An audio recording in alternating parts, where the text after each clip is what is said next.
संसद में राहुल गांधी और एक मंत्री के बीच कैसे भिड़ंत हो गई।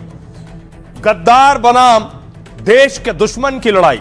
राहुल गांधी दरअसल प्रोटेस्ट कर रहे थे संसद में। आज राहुल गांधी पहुंचे संसद में, जो मकर द्वार है, सीढ़ियां हैं, वहीं पर राहुल गांधी बाकी सांसदों के साथ प्रदर्शन कर रहे थे।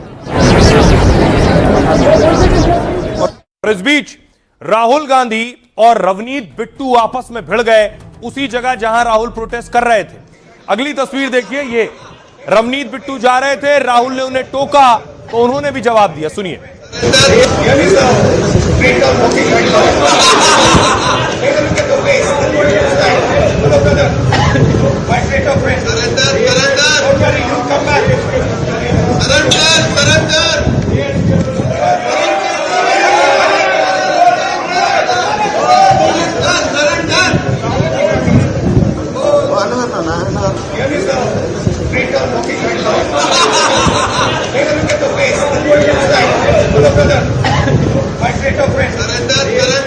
अब देखिए जरा पूरी कहानी मैं आपको बताता हूं। ये तस्वीर देख रहे हैं, राहुल गांधी खड़े हैं, रवनीत बिट्टू सीढ़ी पर खड़े हैं।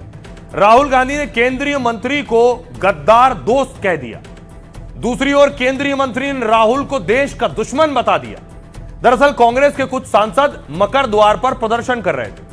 प्रदर्शन कर रहे सांसदों में राहुल गांधी भी मौजूद थे। इसी दौरान राहुल ने रवनीत बिट्टू को आते हुए देखा। तब राहुल ने कहा, देखो एक गद्दार आ रहा है। राहुल गांधी ने यह भी कहा, देखिए इसका चेहरा। राहुल गांधी ने बिट्टू से हाथ मिलाने की पेशकश की, आगे हाथ बढ़ाया। हाथ बढ़ाते हुए उन्होंने कहा, हेलो भाई, मेरे गद्दार दोस्त। राहुल बोले, चिंता मत करो, आप वापस आ जाओगे। केंद्रीय मंत्री रवनीत बिट्टू ने हाथ नहीं मिलाया राहुल गांधी से। उन्होंने मुस्कुराते हुए राहुल गांधी को जवाब दिया, बोले देश के दुश्मनों से मेरा कोई लेना देना नहीं है। अब आपको बताऊं रवनीत बिट्टू हैं कौन। दरअसल पंजाब के पूर्व सीएम बेअंत सिंह के पोते हैं। 1995 में आतंकियों ने कार में बेअंत सिंह की हत्या कर दी। रवनीत 3 बार कांग्रेस सांसद रह चुके हैं और राहुल गांधी के बेहद करीबी माने जाते थे। पंजाब में यूथ कांग्रेस के अध्यक्ष भी रहे हैं। 2024 चुनाव से पहले बीजेपी में शामिल हुए थे। लुधियाना से बीजेपी के टिकट पर चुनाव भी लड़ा है, लेकिन कांग्रेस के अमरिंदर सिंह राजा वरिंग से हार गए थे चुनाव हारने के बावजूद उन्हें केंद्र में मंत्री बनाया गया। और 2024 में बिट्टू ने राहुल गांधी पर विवादित टिप्पणी की थी। उन्होंने अमेरिका में सिखों पर राहुल के बयान पर प्रतिक्रिया दी थी और राहुल गांधी को देश का नंबर 1 आतंकी बताया था। अब राहुल गांधी ने रवनीत बिट्टू को गद्दार कह दिया।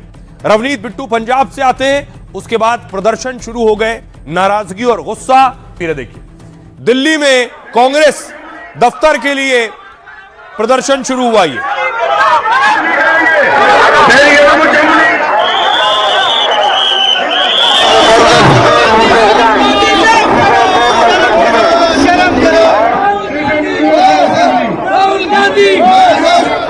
इसके अलावा एक और प्रोटेस्ट हुआ दिल्ली में ही। सिख सरदार हैं, राहुल गांधी गद्दार हैं, ये पोस्टर लिए। राहुल गांधी इस्तीफा दो, राहुल गांधी इस्तीफा दो,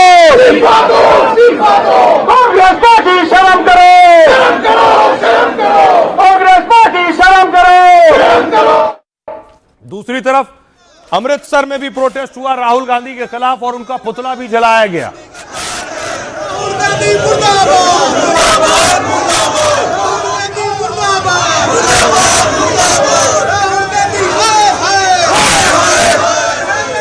राहुल गांधी, उसका जो नाना था, चाहे वो नेहरू था, चाहे इंदिरा थी, ये लोग हैं देश के गद्दार। तो कोई हक नहीं है लीडर ऑफ अपोजिशन बनने का। मैंने समझता हूँ वो 2 साल का बच्चे जैसे उसका मानसिकता है। गद्दार की बात कर रहे हैं, उनसे बड़ा कभी किसी को छोड़ा है? हर लीडर के साथ इन्होंने ऐसे किया।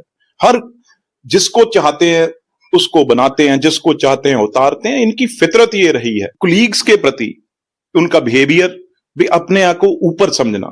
भी मैंने हाथ निकाल दिया और मैं कुछ भी कहूंगा, मेरे सामने हाथ आपको मिलाना ही पड़ेगा। हाथ मिलाती है मेरी जूती राहुल जी।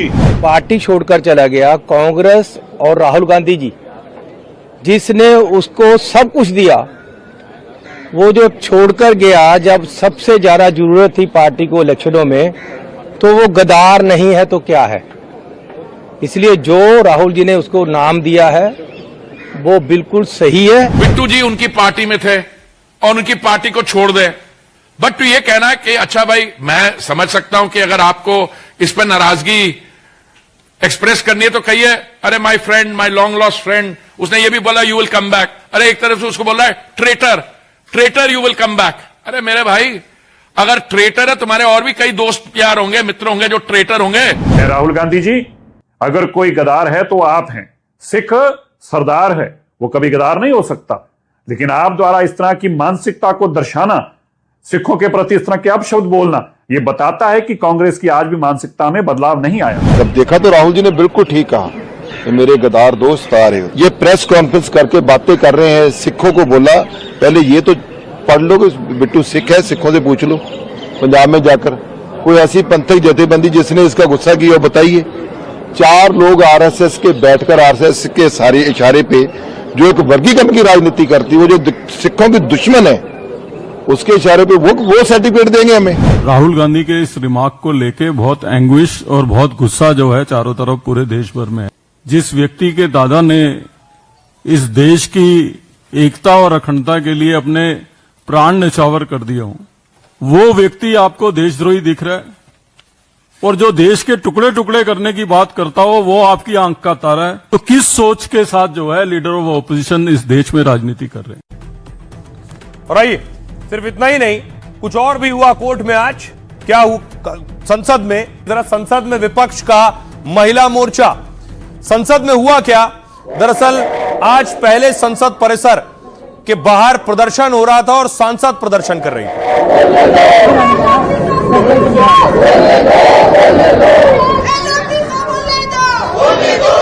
दूसरी तरफ मुंबई में भी प्रदर्शन हो रहा था कि राहुल गांधी को संसद में बोलने नहीं दिया जा रहा, इसलिए प्रदर्शन हो रहा था मुंबई यूथ कांग्रेस का।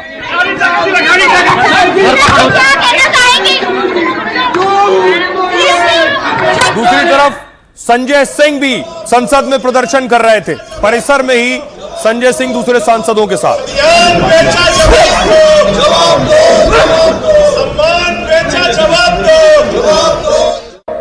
और आज बड़ा दिन यह था कि आज प्रधानमंत्री नरेंद्र मोदी को लोकसभा में बोलना था।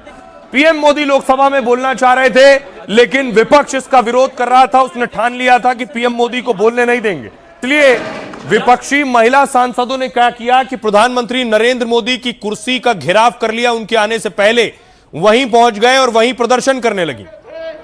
उनके ऊपर कागज फाड़ करके फेंक बैठे थे, उनके ऊपर कागज फाड़ करके फेंक बैठे थे, उनके ऊपर।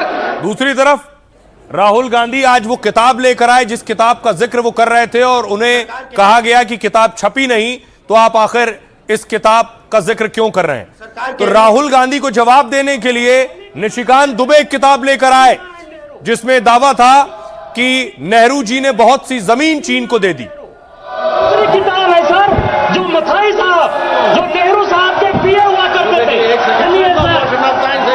राजीव गांधी ने डर गए, आने से डर गए सदन में, और उनके रेल मंत्री और निशिकांत जी तो बुलेट ट्रेन की तरह भागे। अपोजिशन का डर के भाग गया, आज पार्लियामेंट में नहीं आया स्पीच देने के लिए। यही तो बात है, यही तो देश का सबसे बड़ा खबर है। आज तो बोला था ना, बिजनेस एडवाइजरी कमेटी में डिसाइड हुआ था, आज बोलेंगे हम, क्यों नहीं आया। डर के भाग गया, डर के भाग गया। जो डर गया वो क्या हुआ, वो क्या हुआ, मर गया। प्रधानमंत्री आए नहीं, बोल पाएंगे क्या, सुनना तो पड़ेगा। ऐसा नहीं हो सकता है कि आप लोकतंत्र को डंडे से आंकने का काम करेंगे, आप कोई अपशब्दों का इस्तेमाल करेंगे, ये नहीं होगा। ये जिम्मेदारी सरकार की है। आपने पूरा का पूरा सरेंडर कर दिया और यहाँ हमारे ऊपर दादागिरी दिखा रहे हैं, अपने देश वालों पर दादागिरी दिखाएंगे आप। एक व्यक्ति की वजह से, नेता प्रतिपक्ष की वजह से जिस तरीके से सदन का माहौल खराब हुआ है, मैं ये मानता हूं कि एक गलत परंपरा की भी शुरुआत है। कुर्सी पे चढ़ रहे हैं, टेबल के ऊपर आप चढ़ रहे हैं, और जिसकी वजह से जो एक खूबसूरत चर्चा हो सकती थी, जिसका यकीनन लाभ देश को भी मिलता, सदन को भी मिलता, आपने उस चर्चा को ही पूरी तरीके से उस पर गतिरोध लगा दिया। प्रॉब्लम इनका नहीं है, प्रॉब्लम है इनके नेता राहुल गांधी को, जो कल पूरा सदन देखा। ये अबोध बालक देश के अंदर भ्रम फैलाने के सिवा, झूठ बोलने के सिवा, थेथरोलॉजी के सिवा ये कुछ नहीं।